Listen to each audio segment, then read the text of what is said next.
Hello everybody, when I say some welcome back. Our time for Kaiserreich. So we'll be starting a new Let's Play today. We're going to play Hunan. They've gotten a brand new tree recently. And we'll give it a try. It's also one of the countries we never played as yet. So it strikes another one off the list. The Hunan and Jinhai.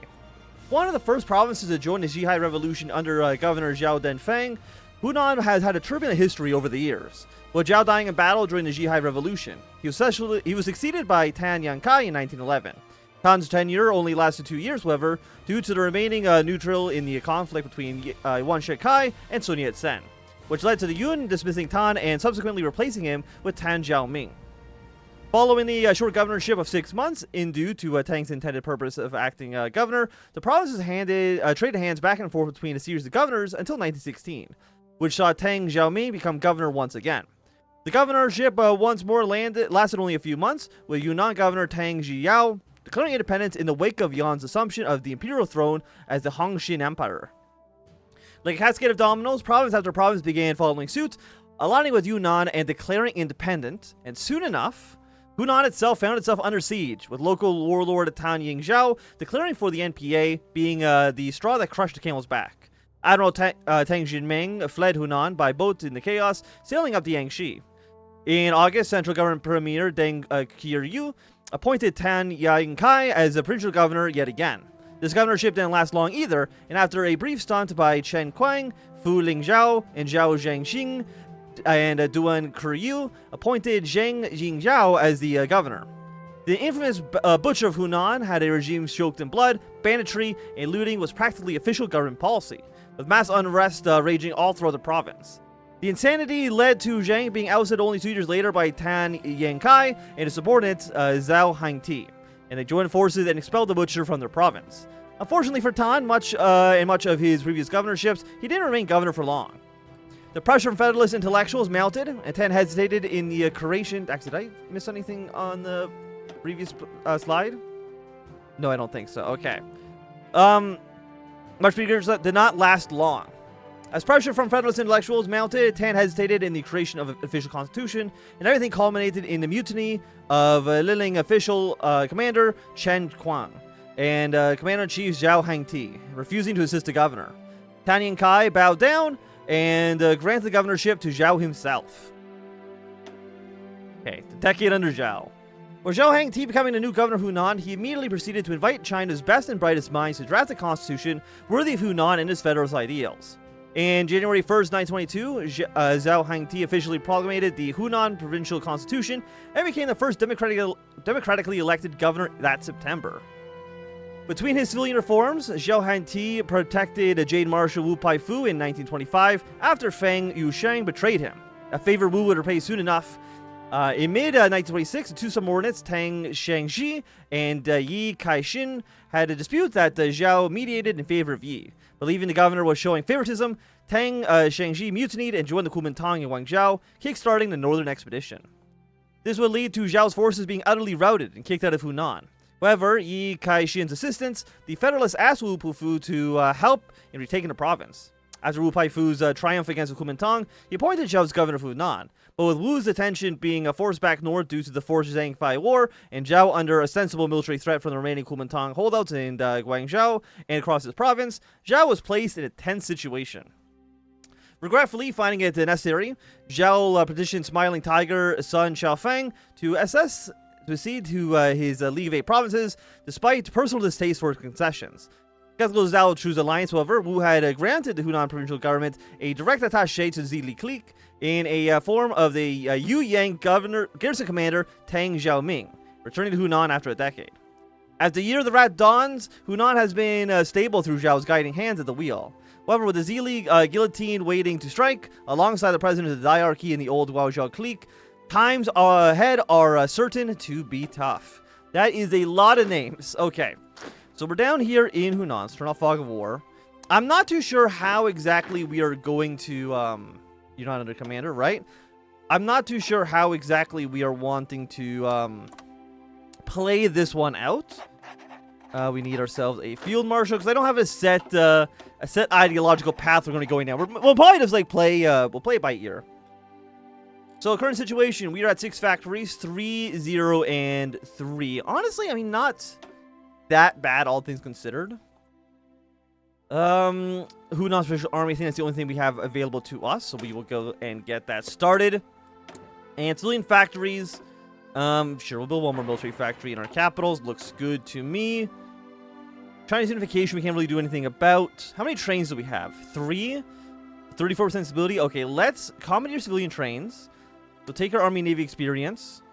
And I mean, we're not going to be good, but we'll be the best we can be given the circumstances. We'll get support equipment as well as production efficiency cap. Because we're not a rich country. We're playing as China, so we have a lot of penalties against our army. So getting the 1918 sport weapons, I think, is a good idea. And then a little bit of an administrator's note for now, because I don't know when this video is going to go up live. Regarding the Calder Creek Germany campaign, I'm going to, I think, because I can't find the old version of the mods. And no one is being helpful on their Discord, at least not right now. I might need to replay on my own time in the newest patch in order to get it up to date. We'll have to, that'll be annoying for me, but if you're watching this and you're watching the Calder Creek stuff, probably is not going to affect you personally, I don't think. Just you know, getting that out there now. Not that, again, people who are watching the series might not necessarily be watching the Calder Creek and, you know, vice versa. So who knows if this information is even useful to anybody at all. But, very, very soon. Totalist Charter sounds great. New king is fine. But China very, very soon should collapse. I think it's like February 2nd, I want to say, is when the League of 8 Provinces is going to completely fall in on itself. So right now we are Zhao Hanti. We are social conservative. We're the People's Renewal Society. Who are we? Like, I think we're aligned generally with the Federalist. Who are probably going to be in Lao Guang. We'll kind of see how that develops. Constitutional legacy. We have stability, negative 50% spent war support, political advisor cost goes up. And interestingly, we cannot declare wars. Not that we really would do that too much anyways, but it's neat to see that being there. Perfluous industrial sector, population goes down, consumer goods goes up, construction speed's also bad. Extra trade to overlord. Okay, so wait, do we have any good modifiers? Research speed goes up. The Western Diarchy, which gives us more autocracy support. Warlord. No, so the answer is no. We have no actual good modifiers. Everything is basically just bad. I mean, having a constitution, I mean, isn't... I mean, that's not bad. That's nice to have. But it doesn't actually give us any major benefits. At least not right now. So there's Black Monday and the Anglo-Afghan War. We do see the League of 8 Provinces is falling apart. Anqing and Xiaonong are... they haven't rebelled quite yet, but they should do that, I mean, any moment now. Like, it is an inevitability. When do you unlock? We've been hit by Black Monday, and we have secured political stability, Victory United Front, Democratic Mandate, and all under the governor, Crush KMT. So I'm thinking we're probably maybe they're going to go Federalist, would be my hunch. But again, it kind of depends on how the KMT does, how Chen Jiaoming does. We'll have to, again, we'll have to kind of like see where everything around us develops. Because as Hunan, we are not rich, we're not powerful, we're not that influential. We're just kind of here, and we go with the flow. The global recession has reached Hunan. Having been one of the composite provinces of the League of 8 Provinces, naturally the Hunanese economy was reasonably integrated into the broader German current. However, being majority agrarian and surrounded by industrial cities on the hills of Wuhan, Guangzhou, and Nanjing, the Hunanese economic sectors have had trouble experiencing during the warlord area. For who in their right mind would seek to invest in Hunan when the grass is greener not too far away?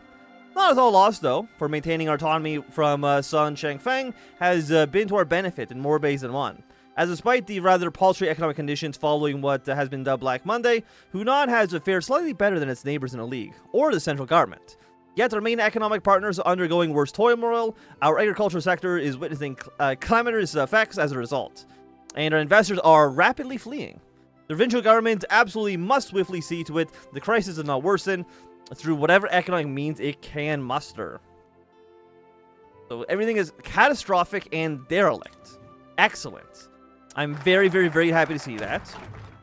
Okay, so there's our army. Okay, so we actually can't do anything right now, but you know what? Mass assault. We are playing in China. We have a base population of 31 million. Which, and we're not even like that important. We're just like we're just a little guy. Okay, Ku in Jinan. That is fine. You guys have completely collapsed. Are we still a puppet? We're technically a puppet of the League of Eight provinces, but not that bad. So there's the KMT. Chen Jiaoming is down here in Lingguang. Hopefully they will be able to declare their independence, form themselves a strong, powerful bloc, and then we can join them. That's kind of maybe where I'm thinking. Hunan breaks from the League. With Sun Jianfang's death, Hunan, one of the already autonomous provinces of the League of Eight provinces, has retained full provincial autonomy under Zhao Hangti once again. The times ahead are turbulent ones, with the violence in the Meiguin region likely to spill over into our own province. We must keep an eye on to the east. Our other eye, as it turns out, we must keep watch on the western borders with Yunnan. While Tang Yizhao is a fellow federalist, his willingness to let the right KMT squat in western Guanghao has soured relations, and functions another source of violence that could bleed into our province. Luckily for us, our northern and south are safer fronts. To the south is a friend of the Leguang clique led by Chen Jiaoming, and both Chen and Zhao are forebears of the federalist movement, some of the only democratically elected leaders in China. And to our north is another friend, Wu Paifu and his government in Beijing. Zhao has a personally animosity with Tang Xiaoming and Zili's garrison commander in Yuyang for arresting him and throwing him in prison back in 1913. Despite this, he is still a personal friend with Wu Paifu, and the two have known each other for over a decade, meaning the Zili clique can be counted upon as one of our allies in China. So let's put you guys here. Let's put you guys here. We'll delete our southern and northern fronts then for at least right now.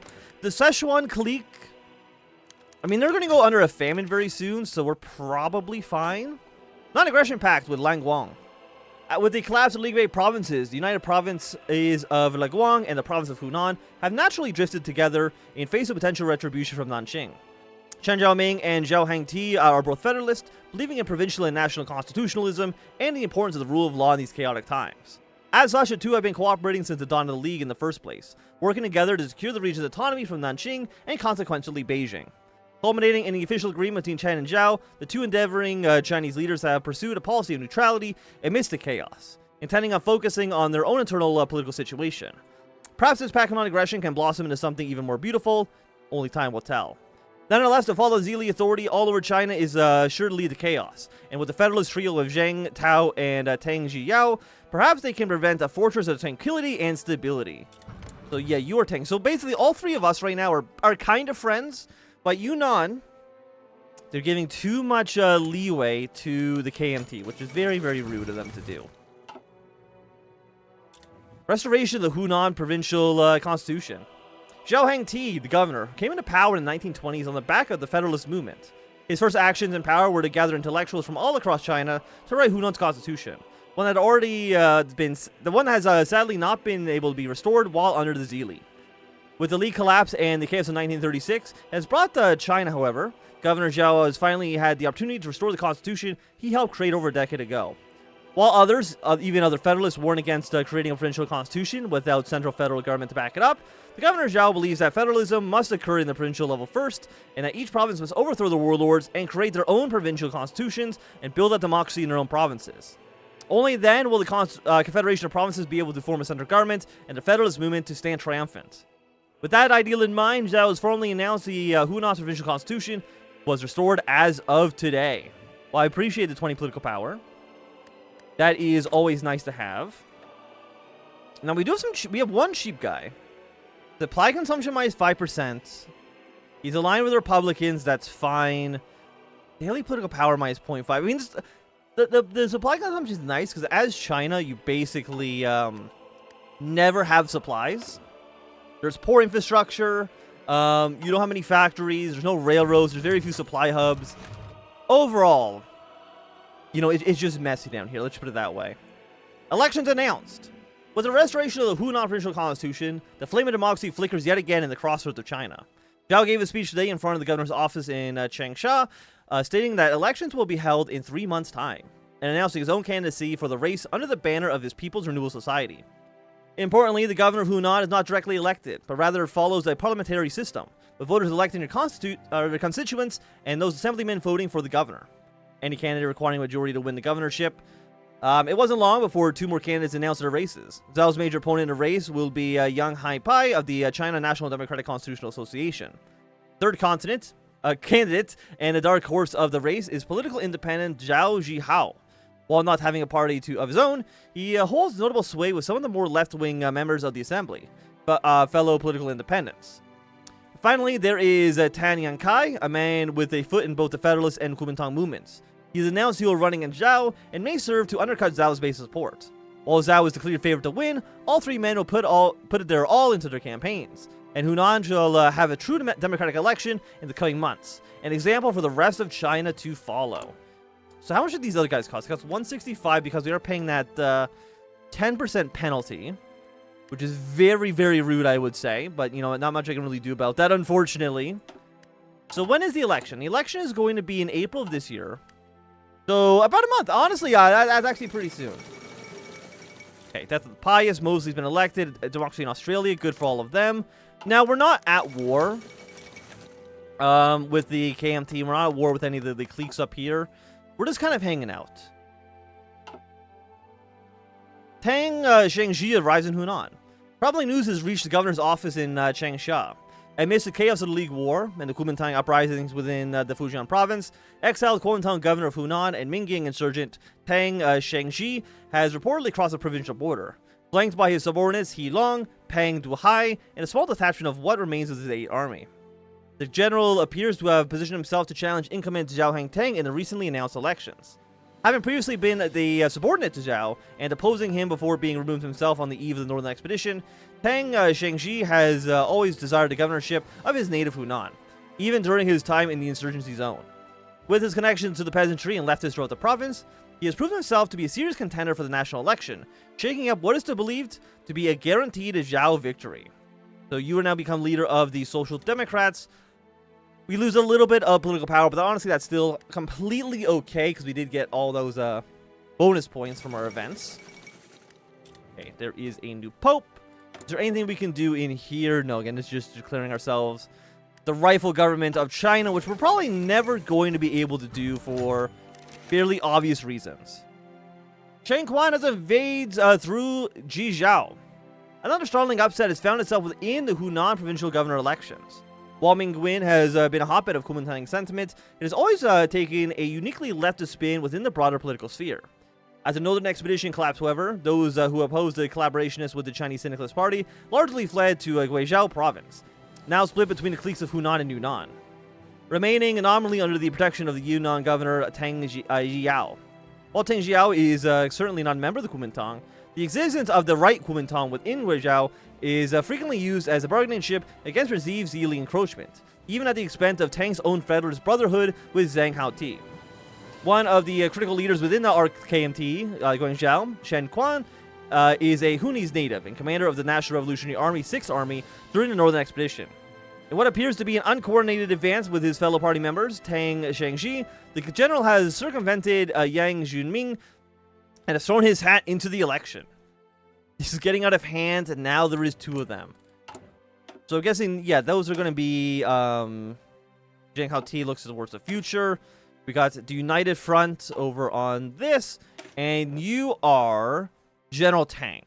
Okay. Again, I think we want to go Federalist, but I wouldn't mind also going KMT. Or, you know, again, I wouldn't mind really any of the pathways. I think all of them could be interesting for us to go into the future. It really depends on what everyone else is actually doing. I don't want to get steamrolled. Like when we played as the right KMT in Yunnan, and then all of our allies, I think, went Federalist invade us at the same time. I want to try to avoid that happening again. Campaign begins in Hangyan. 2 days ago, Governor Zhao Hangti returned to his home city of Hangyan, with the hopes that he would convince the people of his hometown to vote for him. He visited his family, along with his old childhood friends, and made multiple speeches around the city, gathering the attention of many people. Despite appearances from both Chen Quan and Tang Jinxi, Zhao easily drew the largest crowd with his impassioned speeches. His campaigning in Hangyan ended with a triumph. Those popularity naturally poses a threat to both the men of the Kuomintang, and neither seemingly are able to beat Zhao alone. They met in Hangyan after their speeches and made a decision of a united front between their different factions. While the two men are not friends, they'd rather see a fellow Kuomintang comrade win the governorship than the federalist Zhao. Okay. We will play the minigame for Zhao Hengti. Our electoral support will increase, and who will lead the united front? With Shang Quan and Teng Shengji agreeing on a united front, an immediate question cropped up on who exactly should lead the united front.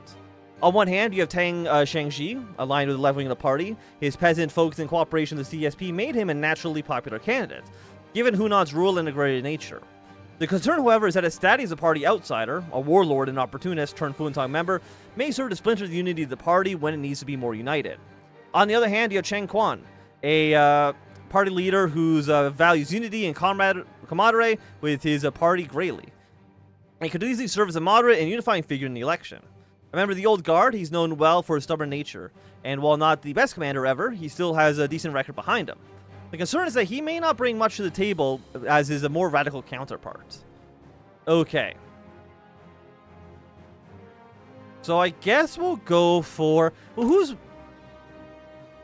Well, no matter what, we lose 2 for social conservative. Who's less popular? They're about the same. Let's go with the radical... No, let's go with... Let's go with the radical fireband, and maybe he'll be able to split the party. That's going to be my... that's my gamble. But I do think that at least right now is a really good time for us to end this episode. If you enjoyed, thumbs up. Not enjoyed, you can always thumb down. If you want to see more, subscribe, and goodbye.